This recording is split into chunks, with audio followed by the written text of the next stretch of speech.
예. 보물의 비유와 또 진주를 사고 파는 상인의 비유입니다. 이게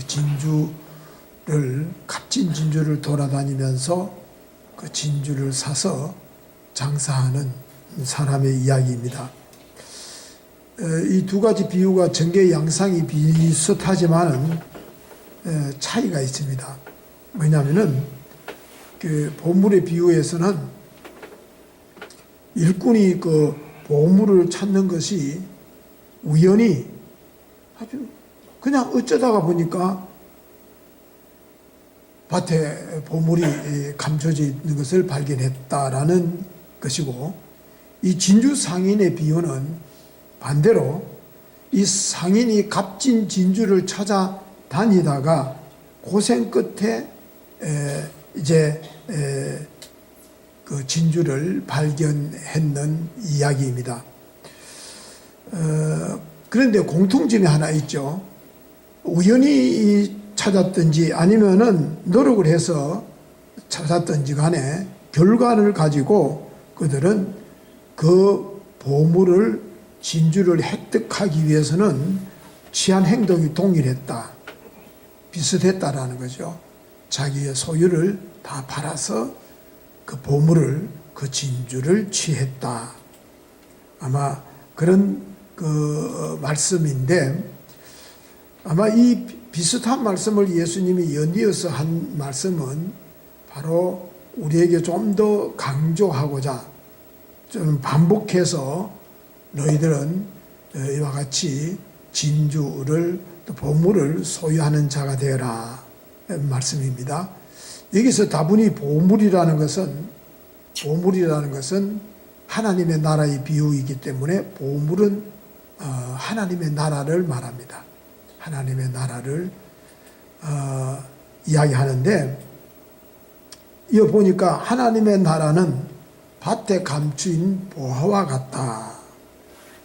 숨겨진 보물이라는 것은 우리나라에도 가끔 그런 일이 있었습니다. 제가 어렸을 때에도 뒤에 산에 6.25 전쟁이 나니까 그냥 이렇게 땅을 파가지고 언덕을 파가지고 거기에다가 이제 좀 귀한 물건들을 이렇게 숨겨두었다가 피난 갔다가 다시 돌아온다고 했는데 아마 못 돌아오는 것 같아요. 돌아가셨는지 죽었는지 전쟁통에. 근데 그게 가끔 가다가 발견되어져서 막 난리가 난 적도 있습니다. 이 예수님의 비유의 말씀은 당시에 재앙과 전쟁이 빈번하다 보니까 사람들이 자기들의 검은 보화를 감추어 두는 곳이 마땅치 않으니까 땅에다가 이렇게 파묻어서 보관하는 방법들이 그때는 유행을 했대요. 그래서 예수님이 그 달란트 비유 가운데 악하고 게으른 종이 그 달란트를 받아가 어디에다가 숨겨두었다? 땅에다가 파묻어 두었다. 파묻어 두는. 그러니까 그때 당시에는 그런 일들이 많았던 것 같아요. 아무튼 이 산 사람이 그 보물을 발견했다. 그리고는 발견하고는 이 사람이 숨겨두고 와가지고는 기뻐 돌아와가지고는 가진 것을 다 팔아서 그 밭을 샀다라는 이야기입니다. 우연히 발견했지만은 그 보물의 가치를 이수는 알았다라는 거죠. 보물의 가치를 몰랐으면은 다 팔아다가 밭을 살 이유가 없지요.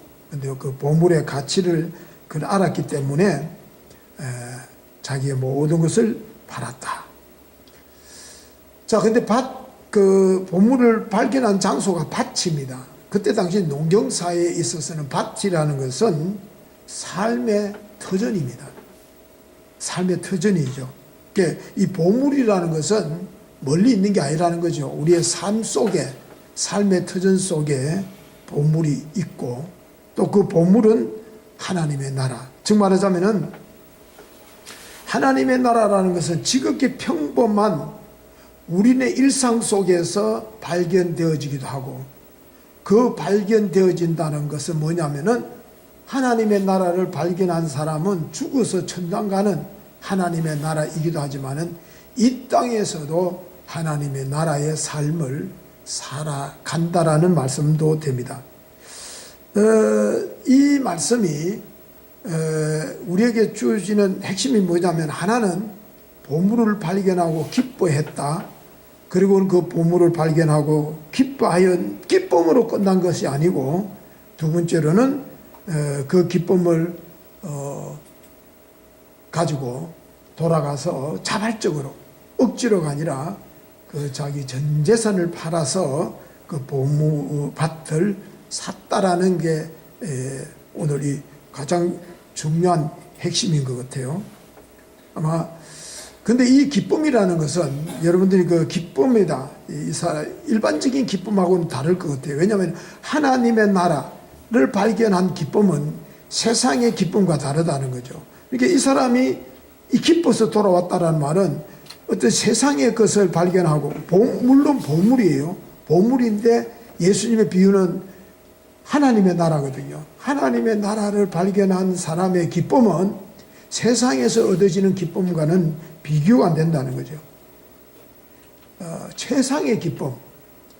그러니까 자기의 전 재산을 팔 수 있을 정도로의 그 가치가 있는 기쁨이겠죠. 그래서 자기의 모든 것을 다 팔아도 되겠다라는 마음이 움직여졌다는 거죠. 유대 풍습에 의하면은 우리는 요즘은 이제 그런 것을 발견하면 신고하고 뭐 주인을 찾아서 돌려주지만은 유대 그 랍비 경전에 보면은 이렇게 발견되어진 발견한 사람들이 가지는 것으로 되어 있었대요. 그때 당시는 이 사람이 그런 것을 보면은 이 사람이 굳이 그 밭을 사지 않아도 되잖아요. 사지 않아도 되는데도 불구하고 그 보물을 확실히 자기의 것으로 간직하고 또 왜냐하면 보물을 캐냈다 할지라도 불안하잖아요. 또 빼앗길까 싶어서 그래서 밭을 살 정도로 자신의 것으로 온전히 하고자 하는 그런 그 열정을 가지고 있었다라는 것을 이야기합니다. 대충 제가 이 이야기를 여러분들이 들으면서 대충 우리에게 주시고자 하시는 이 주님의 말씀의 비유를 아실 것 같아요. 우리가 몰라서 그렇지 진짜 하나님의 나라 발견한 사람은 어떤 삶을 살까? 여러분들이 정말로 예수님을 믿으면서 궁극적으로는 이 하나님의 나라를 발견하지 못하면은 보물을 발견하지 못하고 예수 믿으면은 어떻게 보면 헛것이 아닐까요? 안 그래요? 천국을 소유하지 못했다? 어떨까요? 저는 천국을 소유하지 못했다? 궁극적으로 우리가 예수 믿는 목적이 뭐예요? 천국을 소유하고자 하는 것이거든요. 근데 우리는 이 천국을 소유하는 것을 간단하게 생각해요. 예수 믿습니다 하면 천국 가는 줄 알아요. 근데 그럼 그 간단한 것을 왜 성경을 이렇게 복잡하게 우리한테 어떻게 쉬지 말고 기도해라, 범사에 감사하라 하고 시험을 이겨내라, 유혹을 이겨내라, 뭐로 그렇게 이야기할까요? 주님께서 그렇게 간단하게 우리가 믿는 건데 내가 올 때 참 믿는 자를 보겠느냐? 나를 믿는 사람 가운데서 양과 염소가 나누어질 것이다. 알곡과 죽정이가 있을 것이다 했는데 그거는 우리는 그냥 건너뛰어버려요. 왜 건너뛸까요? 진짜 보물을 발견하지 못해서 그래요. 진짜 보물을 발견하지 못해. 그냥 이 피상적인 천국이 있다 하더라. 정말 우리가 천국을 발견했다면은 저절로 내가 귀중하게 여겼던 것들, 하나님의 나라를 소유하기 위해서는 버릴 줄 아는, 모든 것을 내려놓을 줄 아는 삶이 아닐까 그렇게 답은 나오는 거예요. 여러분들 다 파란 것이 있습니까? 그렇다고 여러분들 집 팔아라는 거 아니에요. 오해하지 마십시오. 정말로 내가 모든 것을 정말로 하나님의 나라를 소유하기 위해서 발견했기 때문에 지금까지 귀중하게 여겼던 모든 것들을 버리고 그것을 얻기 위해서 나는 살아가고 있는가? 여러분들 한번 제가 새벽마다 이제 우리 자신을 한번 들여다보자 묵상하는 시간을 갖는데 여러분들 한번 자신을 한번 들여다보십시오. 내가 천국을 소유한 사람인가? 밭을 갖고 있습니까? 이 땅에 땅 살려고 그 땅보다도 진짜 보물이 담겨져 있는 밭. 진짜 가치를 알면 땅의 것을 포기하게 되어 있습니다. 왜냐하면 땅의 것을 팔아야 하늘의 것을 소유할 수 있기 때문입니다. 자, 두 번째 주님께서 진주 상인의 비유를 말씀합니다. 또 하나나라는 좋은 진주를 찾는 상인과 같다. 사람과 같다. 이게 보물을 비유하고 한 쌍을 이루는데 여기서는 앞서 제가 말씀을 드렸습니다마는 새로운 게 있다면은 이 이야기는 아까도 이야기했습니다만 좋은 진주를 찾아 나서는 상인이었다. 앞서 보물의 비유는 아주 좀 소박하다면은 이 사람은 진리에 대한 아마 목마름이 있었지 않았나. 예수님이 아마 상인을 비유했는 것은 이 상인은 좋은 진주를 찾아서 다니는 사람인 것처럼 이 사람은 진리의 목마름으로 찾고 찾다가 그러다 보니까 진리를 찾은 거예요. 진주를 찾은 거예요. 보물을 찾은 거예요. 그러니까 과감하게 가진 것을 모두 처분하고 그 진주를 샀다라는 말씀입니다. 그래서 앞서 보물의 비유는 어떻게 보면은 어떤 예수님을 만나는 게 우연히 또는 어떻게 보면은 자연스럽게 또는 부모에 의해서 환경에 의해서 예수 믿으면서 보물을 발견하는 사람이 있는가 하면은 두 번째 이 상인처럼 구도자 진리를 찾기 위해서 하다가 정말로 그 진리를 보물을 찾는 경우가 아닌가 이렇게 보고요. 어쨌거나 이 사람은 이 진주 상인은 진주 그 보물에 대해서 전문가였을 거예요. 그러니까 자기가 가치를 알잖아요. 전문가니까. 우리 같은 사람은 진주를 보면은 뭐 큰 게 어떻게 크다 작다 정도지 그게 뭐 돈이 비싼 건지 가치가 있는 건지 잘 모르잖아요. 자연산인지 뭐 어떤 건지 잘 모르는데 아마 이 사람은 그 부분에서 전문가일 겁니다. 전문가로서 정말로 이 진주의 가치를 아니까 전 재산을 통틀었다라는 거죠. 그만큼 진주의 가치가 자기의 전 재산의 가치보다도 더 귀하다는 것을 발견했다는 거죠. 그리고 우리가 예수를 믿고 있는 우리가 바로 예수님이 진주보다 더 귀한 분이고 보물이고 하나님의 나라가 귀한 보물과 진주보다 더 가치 있다라는 것을 예수님이 일러주시는 말씀입니다. 여러분들 그렇기 때문에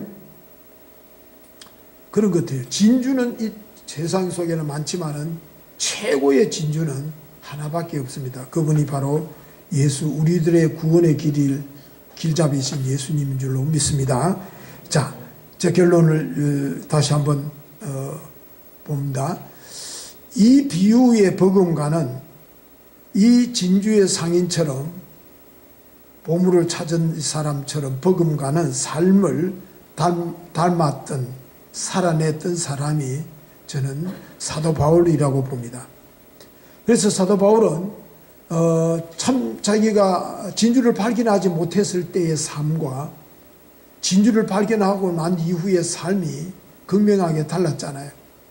내가 보물을 발견하기 전에는 이것이 전부인 줄 알고 로마 시민권, 헬라의 정말로 그 철학, 이 모든 것이 최고인 줄 알았는데 진짜 진주를 발견하고 진리를 발견하고 나니까 이것이 아무것도 아니더라. 그러면서 로마 교회 성도들에게 편지하면서 그럽니다. 우리는 진주를 발견한, 진리를 발견한, 예수를 발견한 우리는 살아도 그분을 위해서 살고 죽어도 그분을 위해서 살아야 된다. 그러므로 우리는 살든지 죽든지 다 주의 것이다 라고 고백을 한 거예요. 자, 그렇다면은 여러분들은 진주를 발견하셨습니까? 진주를 소유하셨습니까? 정말 진주를 소유해서 살았으면 참 좋겠습니다. 오늘 네팔하고 필리핀에 교회를 짓는 기쁨의 교회 송 집사님 오늘 오후에 잠깐 만났는데 그분이 그런 말을 하더라고. 자기 어머님이 노모님이 90 저희 어머님하고 같아요. 그래서 늘 어머님을 모시고 자기가 마음껏 선교를 하고 싶은데 그분이 이제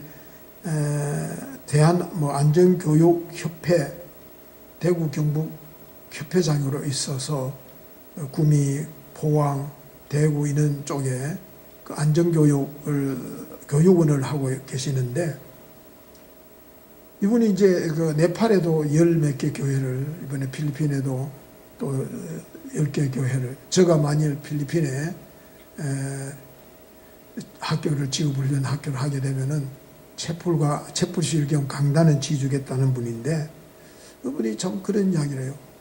당신의 어머니가 돌아가셨는데 목사님 정말로 저희 어머님이 귀하신 분인데 가실 때에 임종을 했는데 제가 저희 외할머니가 임종할 때 제가 있었거든요. 근데 이분도 그런 이야기를 해요. 임종을 하는데 그렇게 말을 잘 못하시던 어른이 자기를 부르면서 얘야 봐라 천사가 나를 데려오는 거 보이나?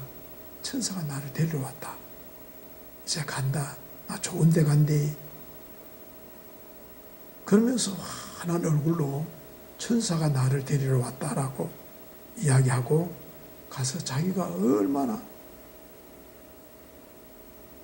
누가 뭐라 하더라도 그래서 자기도 나도 정말로 그렇게 살았으면 좋겠다. 우리는 천국을 소유한 사람의 삶은 마지막에 그래요. 여러분들도 진짜 천국을 소유한 사람의 삶을 진짜 땅에 것은 아무것도 아닙니다. 그러니까 이 사람들이 다 팔아버렸잖아요. 세상의 것을 다 내려놓고 하늘의 것을 사는 여러분들이 되시기를 바랍니다. 기도하시겠습니다. 하나님의 나라는 밭에 숨겨진 보물과 같다 했는데 밭에서 발견한 보물이건 상인에 의해서 찾아진 보물이건 우리도 그 보물을 소유하기 위해서 순례자의 길을 걸어가고 있습니다. 아직 발견하지 못했는지 발견하긴 했지만은 돌아가서 기쁨을 안고 돌아가서 정리하고 정리해서 밭을 사고 진주를 아직 사지 못했는지 우리 자신의 삶을 돌아보며 천국을 보물을 소유한 자로서 하늘의 신령한 기쁨으로 날마다 살아내는 저들의 삶이 되게 하여 주옵소서. 예수님의 이름으로 기도합니다. 이 시간에는 우리가 기도 좀 하도록 하겠습니다. 우리